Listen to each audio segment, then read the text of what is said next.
In 1875, Small Heath Alliance was founded in Birmingham's gritty industrial heart. Cricketers from Holy Trinity Church in Bawdsley launched it. To play football through winter, they set up on a muddy, uneven plot at Ladypool Road in Sparkbrook. No proper pitch or stands, just sheer enthusiasm. Early matches against local sides like Calthorpe FC were fierce. Rivalries with Aston Villa from nearby Aston sparked passionate crowds. Small Heath's working class fans packed in, roaring for their team. By the 1890s, local gangs like the Peaky Blinders were active. Known for razor blades in their flat caps, they were Small Heath locals. They likely cheered the Blues at matches, adding edge. Ex-posts note their ties to the area's poverty and crime. They'd have chased Aston Villa fans through Small Heath streets, especially after heated derbies. In 1885, Small Heath turned professional, a major step forward. They played at Munt Street, a basic ground hosting growing crowds. By 1889, they joined the Football Alliance, a rival to the Football League. In 1890, they won the title, led by star forward Fred Weldon. Weldon, a Small Heath native, scored relentlessly, thrilling fans. In 1892, the club became a founding member of the Football League's second division. The 1892-93 season was a triumph, unbeaten at home. Weldon's 24 goals set a club record, clinching the title. Promotion came via a 3-1 test match win over Newton Heath. Later Manchester United fans, including toughs like the Peaky Blinders, celebrated wildly, maybe clashing with Villa supporters.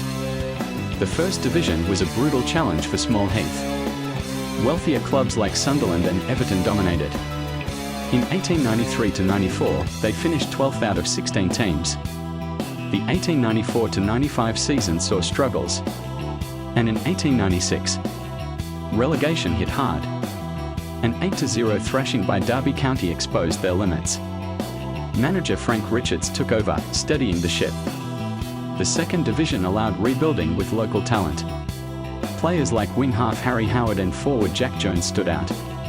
By 1901, Small Heath earned promotion again, driven by wingers like Billy Meredith. Meredith's flair and pace dazzled at Munt Street. In 1905, the club rebranded as Birmingham FC, embracing a broader city identity. Moving to St Andrews, a new ground built on a former brickyard in Bawdsley Green. The first match there was a 4-1 win over Middlesbrough in December 1906, with 15,000 fans packed in, singing and cheering despite the muddy conditions. St Andrews became their fortress, though the pitch was notorious for its uneven slope early on. Under managers like Alex Watson, Birmingham pushed for stability in the First Division, finishing mid-table in seasons like 1907 to 2008. Key players included centre-forward Benny Green, a fan favourite for his knack of scoring in big games, and goalkeeper Nat Robinson, who kept clean sheets when it mattered.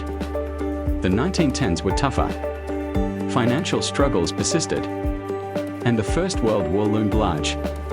Birmingham stayed in the First Division until 1908. When relegation hit again, they bounced back in 1910, driven by a new generation of players like Frank Womack, a tough-tackling defender who'd become a club legend with over 500 appearances. The club's board, led by figures like Walter Hart, invested in youth and local talent, which kept them competitive in the Second Division. By 1913-14, they were knocking on the door of promotion again, finishing third. The war halted football in 1915, and St Andrews was even used for military drills. Several players enlisted, including player-manager George Moles.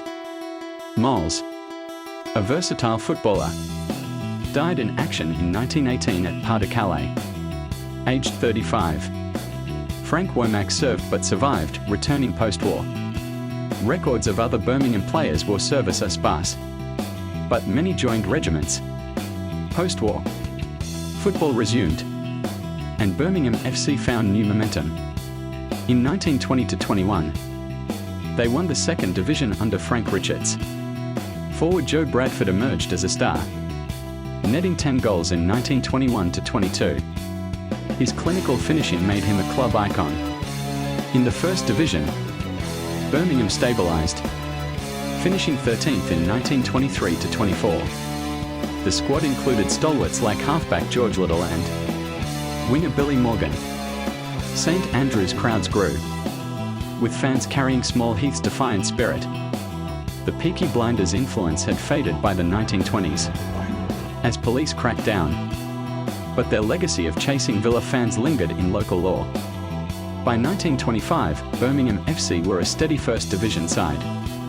Their journey from a muddy Sparkbrook pitch to a top-flight club was remarkable. The working-class roots, born in Small Heath's tough streets, fueled their resilience.